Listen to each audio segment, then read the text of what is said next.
Everybody, welcome to week 13. We are getting closer to the end of the semester.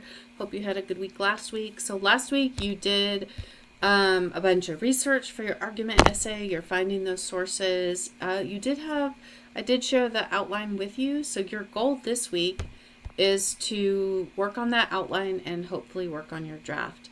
Get your draft started. Your draft is not actually due until November 30th. So this week you can finish up any research that you still need to do and get started on that outline. And some of you might prefer to draft first and then create an outline. So whatever your process is, I'm trying to work with your process, but also provide step-by-step steps that you can follow through this process, because it is a lot longer essay that you're writing, 5 to 6 pages, but you can do it.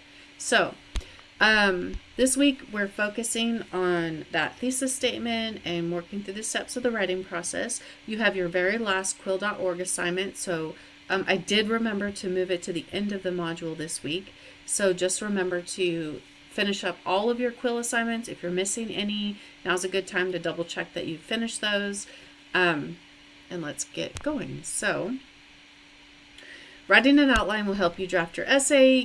This is a very short 2-minute video about outlining. There's all kinds of ways to do this. Really, it will benefit you to figure out what works best for your process. And sometimes the project will determine the kind of outline you do. Some of you, if you're more tactile, I recommend getting a pack of Post-it notes or a small stack of index cards and writing your key points on here, and then you can lay them out. This is a great time to figure out what will work for you. I literally, in my old days when I would write essays, I would just draft.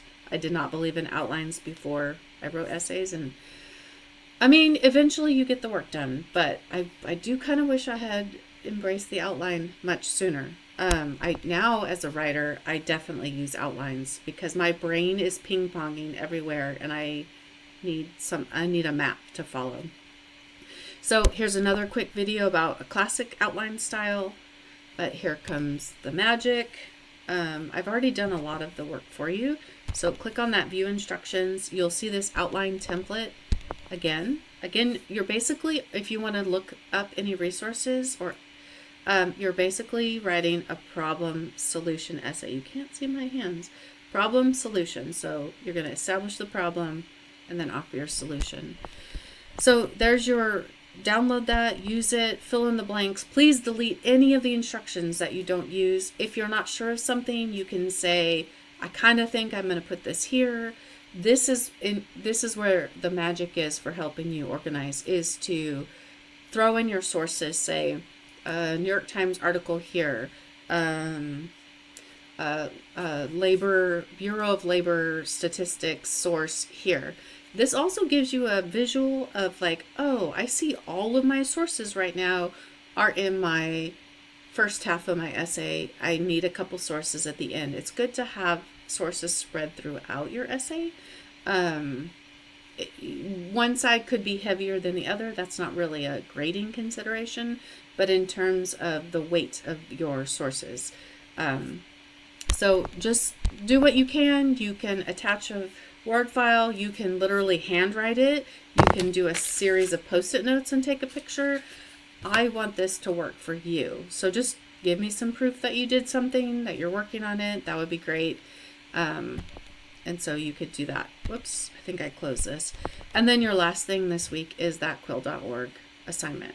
Once you turn in your outline, that week 14 is going to open, and there are some tips about writing your draft and some reminders about citations and citing and a lot of things to help you write the strongest draft you can. And remember, this week 14, maybe I should try to remember, but week 14 is also Thanksgiving week. So just a heads up if you want to work a little bit ahead so you can focus on your family activities or shopping, if that's your thing. But I just wanted to remind you. So I hope that you have a great week. Keep me posted, ask your questions. I'm here to support you to do great as you finish up this semester. Thank you so much. Bye-bye.